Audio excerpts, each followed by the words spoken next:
عظیم صاحب، پاکستان میں لوگ یہ کہتے ہیں کہ پاکستان کا بننا اچھا ہوا، نہ بنتا تو مسلمانوں کے حالات اچھے نہ ہوتے۔ آپ کیا سمجھتے ہیں؟ بات یہ ہے کہ میں سمجھتا ہوں کہ فکری طور پر، عملی طور پر مسلمانوں کو نقصان ہوا، وہ بکھر گئے، ہاں، ان کی ایک تنظیم وحدت ختم ہوئی، ہم، وہ 3-4 خطوں میں بٹ کے، ہم، اور سب سے بڑی بات یہ ہے کہ جو ان کا صدیوں سے ایک خطے میں رہن سہن کا، ہاں، مل ورتن کا، جس نے بھکتی تحریک پیدا کی، جس ہم، نے صوفی تحریک پیدا کی، ہم، جس نے بلے شاہ پیدا کیا، ہم، اس نے کہا کہ تینوں کافر کافر آخ دے تو آخو آخو کو ہے، ٹھیک، ہم، تو یہ سارا پیچھے چلا گیا، ہم۔ ماضی بھی گم ہو گیا، پاکستان کے حال، اور حال اتنا برا حال ہے کہ ریاست کے طور پر پاکستان جو ہے، ہم، مسلمان جو ہے، کہا جاتا ہے کہ دنیا میں جو گندا کام ہے یہاں پہ ہوتا ہے۔ ہم، اور جی اگر آپ عدالت میں، عدالتی نظام میں جائیں تو 100 پتہ نہیں کتنا نمبر، ہم، اجی دنیا بھوک غربت اتنا نمبر، جی 5-6 ملک ہے، جو افریقہ، صومالیہ آتا ہے، ہم، مطلب کہ آزادی کے حوالے سے، عورتوں کی، بچوں کے ساتھ ذاتی کے حوالے سے دیکھ، لگتا یہ ہے کہ یہ کب یہ ریاست جو ہے بدقسمتی سے 70 سال کے بعد، ہم۔ لگتا یہ ہے کہ یہ ایک سمبل بن گیا ہے کہ دیکھو اگر آپ مذہب کو مس یوز کرو گے تو پھر یہ انجام ہے۔ اور یہ کیا ہو رہا ہے، انڈیا کا جو بھی دانشور بات کرتا ہے وہ کہتا ہے، جب وہ مودی کو سمجھاتا ہے کہ یہ آپ تم ہندوتوں کی طرف نہ جاؤ، دیکھو انجام یہ ہوگا، پھر یہ چھپی بات اچھا، نہیں ہے۔ آپ نے کہا کہ جب آپ مذہب کو مس یوز کرو گے، مس یوز اور یوز میں کیا فرق ہے؟ بہت زیادہ فرق ہے۔ کیا؟ دیکھیں، مذہب کا ایک بھلائی کا پہلو بھی ہے، ہاں، اور بہت بڑا پہلو ہے۔ ہاں، ہاں، مذہب خیر کو بانٹنے کو بات کرتا ہے، ہمدردی کی بات کرتا ہے، ہاں، ٹھیک ہے، ہاں، مطلب کہ اپنے بھائی کا خیال رکھو، ہاں، ہمسائے کا خیال رکھو، یعنی کہ دین اسلام ہی ہے کہ آپ 40 گھر ادھر 40 گھر ادھر خیال نہیں کرتے تو آپ کا نہ آپ کی نماز جائز ہے، نہ آپ کا حج جائز ہے۔ پھر ترتیب دیکھیں مذہب کی، وہ کہتے ہیں پہلے کلمہ ہے، ہاں، پھر نماز ہے، ہاں، پھر روزہ ہے، ہاں، پھر زکوٰۃ ہے، پھر حج ہے۔ ہاں۔ عمر تو ہے نہیں وہاں پہ، اچھا، دیکھیں یہ خیر کی بات نہیں ہے یہ۔ نہیں، یہ باتیں آپ خیرات کریں، کسی کمزور کی، کسی غریب کی مدد کریں، تو یہ مدد مذہب کو استعمال کیے بغیر نہیں ہو سکتی؟ نہیں، اب پھر آپ سیکولر بھی آ جائیں گے نا، میں تو نہیں، جنرل بات کروں مذہب میں کوئی اچھائیاں، بات یہ ریاست کے اوپر دیکھیں گے نا تو وہاں پہ مذہب کا کوئی کام نہیں ہونا چاہیے، نہ ہو سکتا ہے، نہ ممکن ہے کہ آپ ریاست بنائیں اور اس میں مذہب ٹھونک دیں اور وہ آپ خیر کی توقع رکھیں۔ لمٹ کیسے کریں گے اس کو جب آپ مذہب کی بنیاد پہ اچھائیوں کی طرف بقول آپ کے لا رہے ہیں، تو پھر ان کو لمٹ کیسے کریں گے کہ اس سے آگے نہیں جانا؟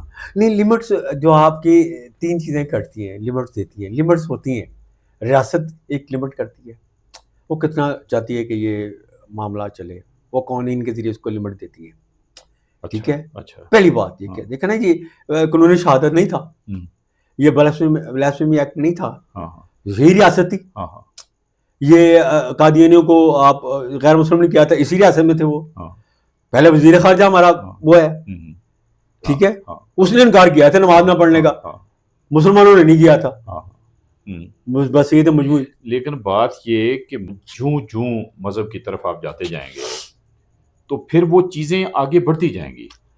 آپ یہ نہیں کہہ سکتے کہ شروع میں یہ صورتحال تھی، اس وقت تنگ نظری کم تھی، غیر مسلموں سے متعلق نفرت کم تھی، اس لیول کا ایکسٹریمزم نہیں تھا۔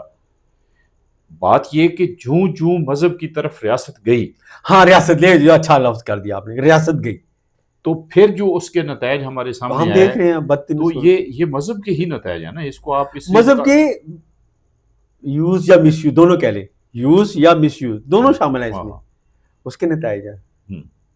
اچھا، اگر یہ سوال کیا بھی جاتا ہے کہ اگر پاکستان نہ بنتا تو پھر کیا ہوتا، کس قسم کا دیکھیں ماحول وہی ہوتا؟ بات یہ ہے کہ پہلا آپ کا سوال بھی یہ تھا کہ مسلمان نہ بنتا تو مسلمان کیا ہوتا ہے، یہ پاکستان میں، یہ اب یہ ہے، اسے کہتے ہیں conditional sentences, if I were king I would be a very فلاں۔ بات یہ ہے بھائی میرے محترم، میرے بہت پیارے دوست، کہ جو اب جو ہے آپ کا سوال میں پھر دوبارہ کہ یہاں کے خطوں کے لوگوں کا کیا حال ہوتا ہے, مسلمانوں کا کیا حال ہوتا ہے, بہت بہتر حال ہوتے ہیں. سماجی سطح پر بہتر ہوتے ہیں, علمی سطح پر بہتر ہوتے ہیں, معاشی سطح پر بہتر ہوتے ہیں. 3-4 پہلو ہیں. کیا سماجی طور پر آپ کی حیثیت بہتر ہوئی ہے, معاشی طور پر آپ مضبوط ہوئے ہیں, ٹھیک ہے, اور علمی طور پر آپ مذہب کو مانتے ہیں لیکن تھوڑا سا اس کو براڈر سینس میں. اس کی بے شمار مثالیں ہیں کہ غامدی کا مذہب کا پریزنٹیشن ہے, ایک لبیک والے کا, سرطان شدہ والے کا, وہ بھاگتا پھرتا, ایک وہ ذاکر نائک. دیکھیں نا, آپ کہتے ہیں انڈیا میں ذاکر نائک پیدا ہوا مذہبی, وہ عجیب, مطلب کہ ایسا لگتا ہے کہ اس کے پاس علم کی کوئی بنیاد ہی نہیں ہے, اور چند ہمارے بچوں نے اس کو اڑا کے رکھ دیا کہ نہیں رکھا. وہاں پہ وہ کہتے ہیں مجھے پوچھتے ہیں لوگ, لاکھوں کا مجمع ہوتا ہے. پسماندگی یہ ہے نا وہاں کے مسلمانوں کی, یہ اس کا بڑا مجمع بتاتا تھا کہ کئی سال, اور یہ اس پسماندگی میں کانگریس کا حصہ تھا. نہیں, اس کی اور بھی شاید وجوہات ہوں, چونکہ مجھے ذاتی طور پہ اس کا گراؤنڈز کا نہیں پتا. یہاں پہ وہ پبلک میں اوپن کویسچن کی اجازت تھی, وہاں پہ شاید کبھی یہ سوال کی اس طرح سے اجازت نہیں دی گئی. نہیں, وہ باقاعدہ وہ سارا پلانٹڈ سوال, وہاں پہ سوال ہوتے تھے پلانٹڈ. تو پھر اس کا مطلب یہ ہوا نا کہ یہاں پہ جو ہی یہاں پہ موقع ملا, اوپن جب کویسچن ہوئے تو پھر وہ ایکسپوز ہوا, وہ سامنے آ گیا. برصغیر کے جتنے بھی مسلمان ہیں ان کا سماجی, ثقافتی اور معاشی طور پر اچھا نقصان ہوا ہے.